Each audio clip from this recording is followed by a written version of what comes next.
Hey there, friends. I'm Dr. Emily Carter, a board-certified urologist and men's health specialist with over 5 years of hands-on clinical practice.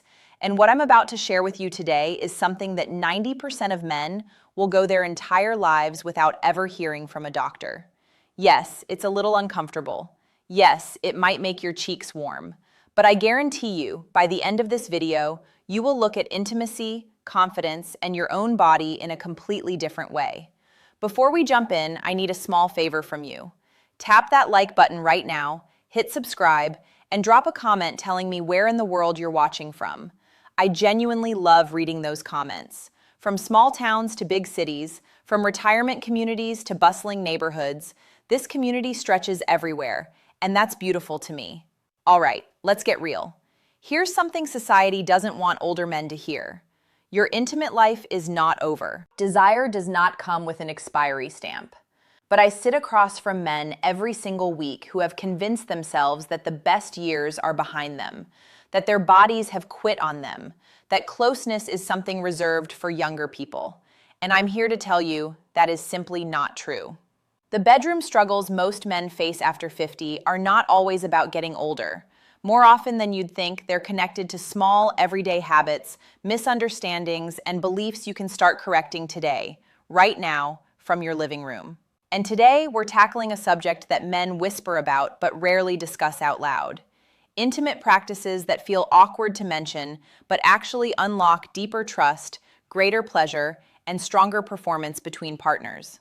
Over my 5 years specializing in urology and men's health, I've worked with thousands of men in their 50s, 60s, 70s, and even their 80s. And here's what the research consistently shows. When a man truly understands the biology, the emotions, and the practical realities of how the body functions, everything shifts. He makes smarter decisions. He reconnects with his partner on a level he didn't think was possible anymore. He discovers a kind of freedom he assumed was gone for good. So today, I'm going to walk you through 5 crucial truths and common mistakes men make about intimacy, bodily fluids, and emotional connection. Each truth builds on the one before it. And stick around because the very first one I reveal is going to catch you completely off guard. Common mistake number 5, believing that vaginal fluids are unclean. We have to begin right here because this single misunderstanding is the source of so much unnecessary shame and awkwardness. I need you to really hear me on this. Vaginal fluids are not some random bodily inconvenience. They are an incredible creation of the human body, a finely tuned system that has been perfected over millions of years of human evolution. There are 3 primary sources working together like a well-oiled machine. First, the Bartholin's glands. Small glands located near the vaginal entrance produce a smooth, slippery fluid whose entire purpose is to minimize friction and make physical intimacy comfortable. Second, the Skene's glands, sometimes referred to as the female prostate, contribute additional moisture during arousal, reacting directly to excitement and physical stimulation. Third, the cervix produces a protective mucus that maintains the delicate balance of the entire vaginal ecosystem, keeping the pH level just right to fight off harmful bacteria and infections. Now, what exactly is in these fluids? Primarily water, yes, but also amino acids, the essential building blocks of protein, enzymes designed to neutralize dangerous bacteria, vital minerals such as calcium and zinc, and lactic acid, which maintains a slightly acidic environment that acts as a natural shield against infection. This is not waste. This is not filth. This is the body's own built-in defense system, crafted to protect sensitive tissue, lower the chance of infection, and make intimacy safe and enjoyable for both people involved. But here's where it gets emotional, and this part is critical. When a man shows disgust or discomfort toward these fluids, it plants a seed of shame inside a woman. A quiet, deep shame she might never speak about, but she will carry it. She starts questioning her own body. She wonders if something is wrong with her, if she's somehow broken or unappealing. And that shame doesn't stay contained. It bleeds into the relationship. On a practical level, it makes intimacy feel threatening to her. She might withdraw, become guarded, or start avoiding physical closeness altogether.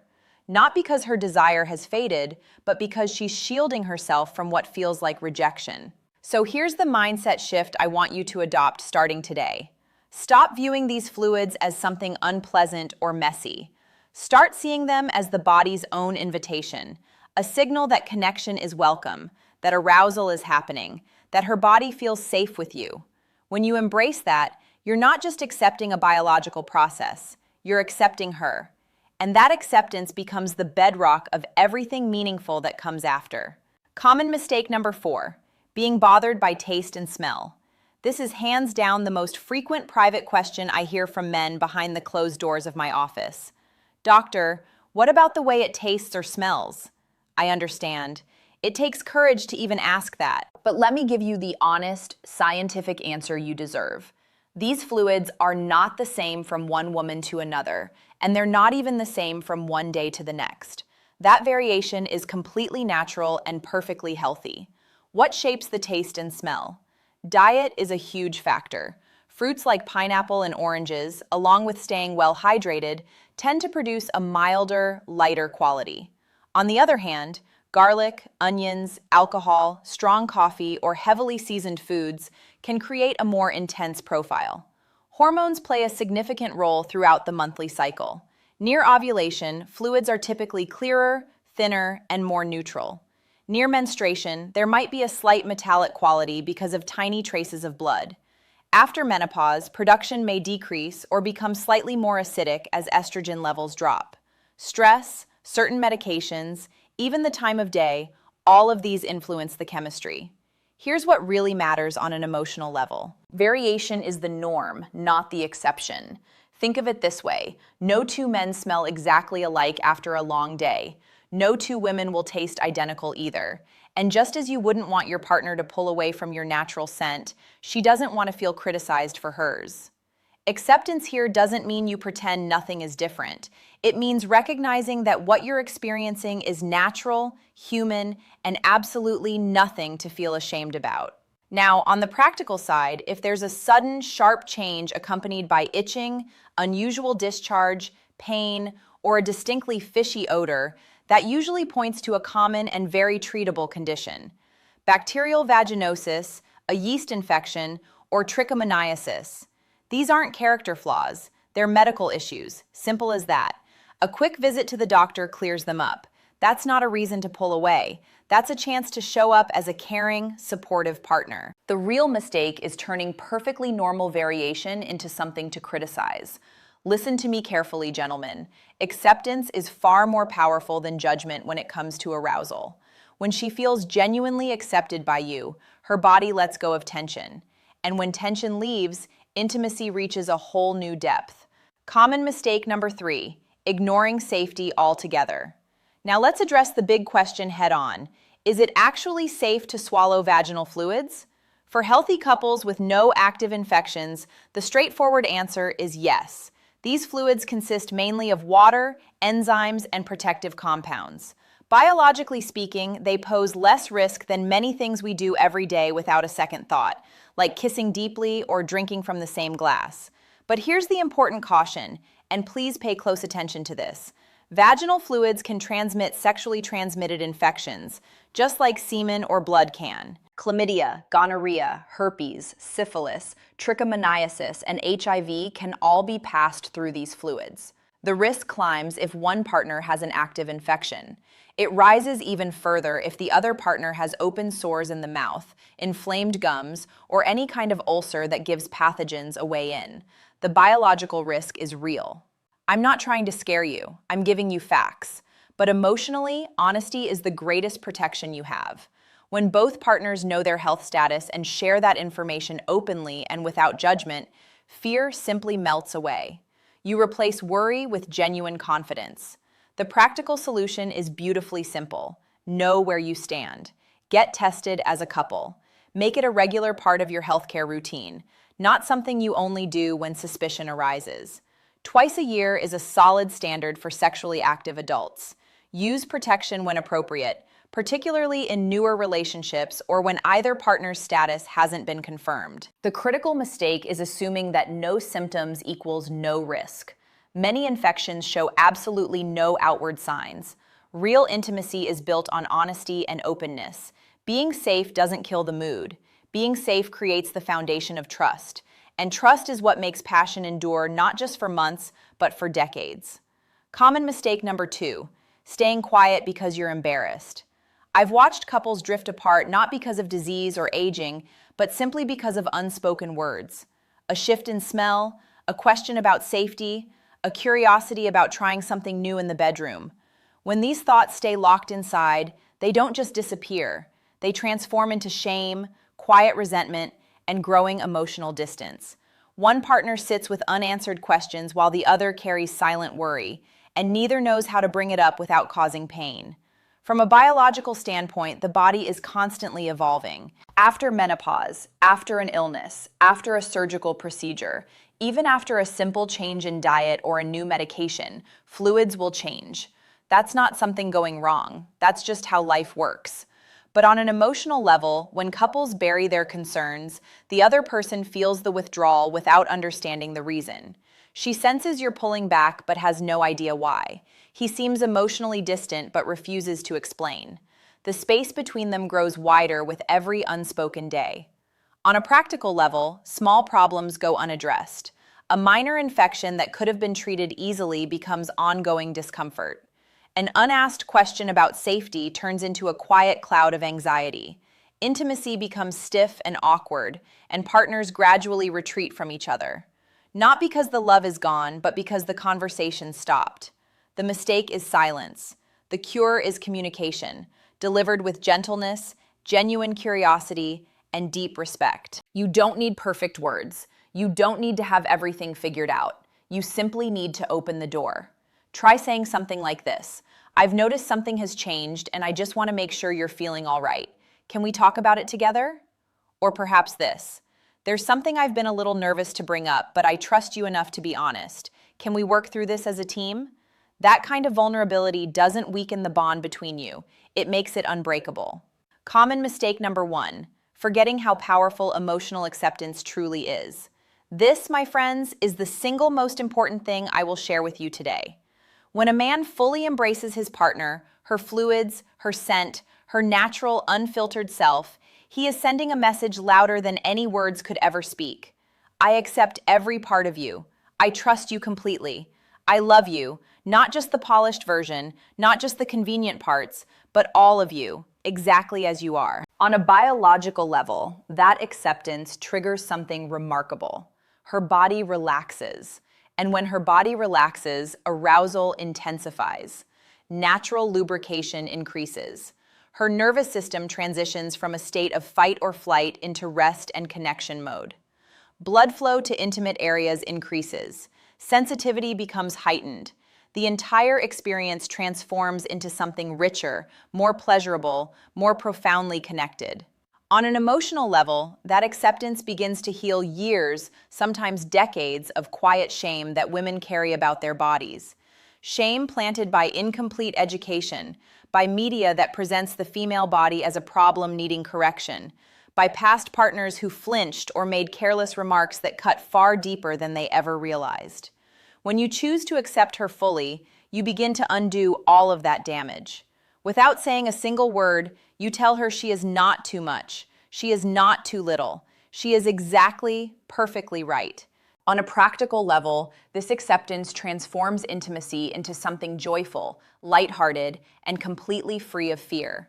No performance pressure, no hiding, no overthinking, just two people choosing each other fully, openly, and wholeheartedly, again and again. The greatest mistake men make is believing that intimacy is purely mechanical, just positions, techniques, and how long you last. Those elements have their place, yes, but they are secondary. The truth is, the most powerful performance enhancer you will ever find is your partner feeling totally, unconditionally accepted. When she feels safe, genuinely desired, and deeply valued, everything else falls perfectly into place. Your 3-step action plan. So now you have all of this knowledge. How do you take these insights and actually turn them into something real in your daily life? Here's a straightforward 3-step plan you can begin today. Step 1. Start the health conversation. Gently bring up the idea of getting tested together. Present it as a partnership, not as suspicion or blame. You're not pointing fingers at anyone. You're simply saying, let's look after our health as a team so we can enjoy our intimate life with complete peace of mind. Twice a year is a sensible routine. Make it normal. Make it regular. Make it something you do out of love for each other. Step 2. Notice changes without passing judgment. If something smells or feels different, suggest sharing a warm shower together, not as a complaint, but as an act of togetherness. Encourage drinking more water. Support her in seeing her doctor if she's also noticed something different. Approach every concern as teammates, not as a problem she needs to handle on her own. Little acts of thoughtfulness carry enormous weight. Placing a fresh glass of water on her bedside table, drawing a warm bath together at the end of a long day. These small gestures whisper, I'm right here beside you. We're doing this together. Step 3. Practice acceptance every single day. This is the real ongoing work. Remind yourself regularly that her uniqueness is not a defect. Her fluids are not something unclean. They are signs of health, readiness, and her body's trust in you. When you catch a judgmental thought creeping in, pause for a moment. Ask yourself honestly, is this thought bringing us closer or pushing us apart? Then make the conscious, deliberate, loving choice to accept. I know some of you watching right now might still feel uncomfortable with this subject. That's perfectly fine. This is deeply personal territory. But let me offer you this comfort. You are absolutely not alone in wondering about these things. Every single man who sits in my clinic asks these same questions. Every couple wrestles with the same concerns. And when they finally address them with honesty and compassion, their intimate life doesn't just survive, it flourishes. I've witnessed it unfold hundreds of times. The visible relief on their faces when they learn that what they're experiencing is completely normal. The renewed warmth between them when they stop hiding behind silence and start genuinely connecting again. Hold on to this truth. Being safe does not extinguish romance. Being safe builds an unshakable foundation of trust. And trust is the fuel that keeps passion burning for decades. You don't have to sacrifice spontaneity for health. You can absolutely have both. You don't need to pretend everything is flawless. You can be completely honest and still be deeply loving. You don't need all the answers right now. You just need to be willing to figure things out together. So, gentlemen, here is my final message to you. Passion does not have a retirement age.